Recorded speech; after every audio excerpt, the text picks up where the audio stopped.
Before it roared onto highways and into history, Volkswagen was a quiet whisper in the storm. In 1930s, Germany automobiles were a luxury reserved for the elite. The average citizen could only dream of owning a car. That's when Adolf Hitler, newly in power, demanded a people's car, a Volkswagen that could transport a family of 5, reach 100 kilometers per hour, and cost no more than 990 Reichsmarks. It was a propaganda-driven mission with a real engineering vision. Enter Ferdinand Porsche. Bold design, an air-cooled rear-engine car with a sleek Beetle-like shape. The concept was revolutionary construction. Began on a state-funded factory in Wolfsburg, one of the largest in the world. As World War II broke out, the factory's goal shifted. Instead of building cars for citizens, it was producing military vehicles, including the Kubelwagen and Schwimmwagen. The dream of the people's car would be put on hold. Volkswagen took its first breath, but the world wasn't listening. By 1945, Germany was in ruins. Cities flattened, infrastructure destroyed. The Wolfsburg factory severely damaged, its workers scattered. And yet in the middle of post-war chaos, a miracle began. The British Army took control of the area, and one officer, Major Ivan Hurst, saw potential in the broken factory and the odd little car called the Type 1. He convinced the British military to place an order for 20,000 vehicles, not for citizens, for the occupying forces. It was the spark Volkswagen needed. Production resumed and workers returned. The factory survived. In 1949, Heinrich Nordhoff became managing director and turned Volkswagen into a well-oiled machine. He focused on quality, reliability, and scale. By the early 1950s, the Beetle, once a dream of fascist propaganda, was becoming something entirely different. Volkswagen's rise from the ashes of war into a global exporter remains one of the most remarkable industrial recoveries in history. The Beetle was no longer just a car, it was a symbol of rebirth. The Volkswagen Beetle's design was simple, but that's what made it genius. With its air-cooled engine, minimalistic body, it was easy to maintain and cheap to drive, and soon it was everywhere. In the 1950s and 60s, Volkswagen entered the American market, and to everyone's surprise, the Beetle thrived. While Detroit was pumping out massive tail-finned, chrome-covered muscle cars, the Beetle was the complete opposite. Small, efficient, unassuming, and Americans loved it. Then came the marketing revolution. The Think Small campaign by Doyle Dane Bernbach flipped automotive advertising on its head. It was witty, ironic, and honest. It didn't try to oversell. It worked because it told the truth. The Beetle wasn't big, it wasn't fast, but it was dependable. By 1972, the Beetle had surpassed the Ford Model T as the best-selling car of all time, from Germany to Brazil, from California to Cairo.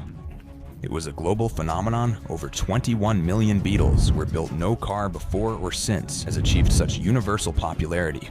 But nothing lasts forever. By the late 1970s, the Beetle was showing its age. Consumer tastes were shifting. The oil crisis changed how people viewed efficiency and competition. From Japan, especially Toyota and Honda, was heating up fast. Volkswagen knew it needed a reinvention, a second act. That's when the company introduced the Golf in 1974. Known as the Rabbit in the US. Designed by Giorgetto Giugiaro, the Golf was front-wheel drive, had a water-cooled engine, and featured a hatchback layout. It was everything. The Beetle wasn't modern, agile, and versatile like the Golf. Then came the GTI in 1976, and with it, the birth of the hot hatch. It was a compact car with performance DNA, an accessible thrill machine. The Golf GTI became a legend and a blueprint for an entire automotive genre. This transition wasn't easy. Volkswagen had to re-educate its loyal customer base while attracting a new generation. It succeeded by staying true to its roots, but evolving with the times. Volkswagen's rebirth wasn't limited to Europe. In the 1980s and 1990s, VW expanded aggressively across the globe. Plants were built in Mexico, Brazil, China, and South Africa. The goal: become a truly global automaker, not just in sales, but in production. In China, for example, Volkswagen was the first foreign car manufacturer to enter the market, forming a joint venture with SAIC in 1984. That move laid the foundation for VW's dominance in the Chinese market for decades to come. The company also acquired other brands, adding Audi Seat and Skoda to its portfolio. Each brand catered to a different audience, but shared resources, platforms, and technologies under the VW Group umbrella. This strategy, centralized control with diversified offerings, turned Volkswagen into a multinational empire. By the end of the 20th century, VW wasn't just a car brand. It was a global industrial powerhouse with aspirations to be the biggest car maker in the world.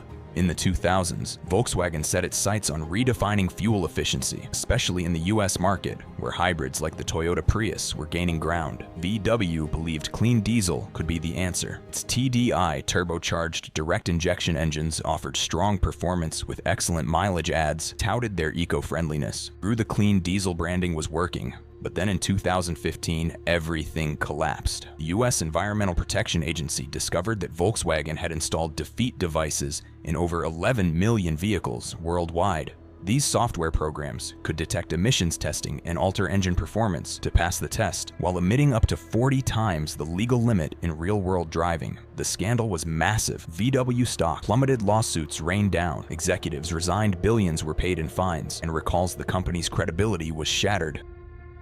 The Dieselgate scandal remains one of the most infamous cases of corporate fraud in history. It threatened to destroy everything Volkswagen had built, but this was not the end. Following the scandal, Volkswagen had a choice: retreat or rebuild. It chose the rebuild and went all in on electric. In 2019, the company launched its new electric platform, Maybe Modulare E-Antriebsbaukasten, and unveiled the ID.3, its first purpose-built EV. The ID.4 SUV followed with plans for dozens of electric models to come. Volkswagen committed over $100 billion to electrification, battery development, and EV infrastructure. It was one of the boldest pivots in automotive history. Not just an apology, but a declaration: we're not going down, we're leading the future in Europe. The ID line gained traction in China. VW aimed to electrify its leadership. And in the US, it began to rebuild its image, especially after introducing the ID Buzz, a modern electric remake of the legendary microbus, symbolizing a full-circle moment between heritage and innovation. Volkswagen is unique in its ability to connect past and future. Few brands can claim to have both a deeply nostalgic emotional appeal and a modern, cutting-edge product line. The ID Buzz is a perfect example of this duality. It echoes the freedom and rebellion of the 1960s while being entirely emissions-free. The Golf GTI still exists side by side with electric concepts in Germany. Volkswagen launched fully autonomous driving tests in the US. It opened a massive EV plant in Chattanooga. BMW just preserves its something they reinterpret, retro-inspired designs, but with tech that belongs in the future. They keep what worked: the charm, the simplicity, the purpose, and update everything else. That's why Volkswagen's identity feels cohesive across decades. Whether it's a 1967 Beetle or a 2025 ID.7, you can feel the soul of the brand evolving but still familiar. In the 2020s, Volkswagen set its sights on a new title: the world's largest automaker. Toyota, General Motors, Tesla. The competition is fierce. But VW has something others don't: a full range of vehicles from budget to luxury. Porsche, Audi, Bentley, Lamborghini. Massive infrastructure, a loyal global customer base, and a clear EV roadmap. China remains its biggest market. Europe is its stronghold, and it's pushing hard to regain the US, historically its toughest region. While other companies go all electric, Volkswagen balances both sides: internal combustion and electric, tradition and disruption. That flexibility is its greatest strength. But with global pressure, mounting success will depend on execution, innovation, and agility. Volkswagen began as a state project under a brutal regime. It endured war, division, and destruction.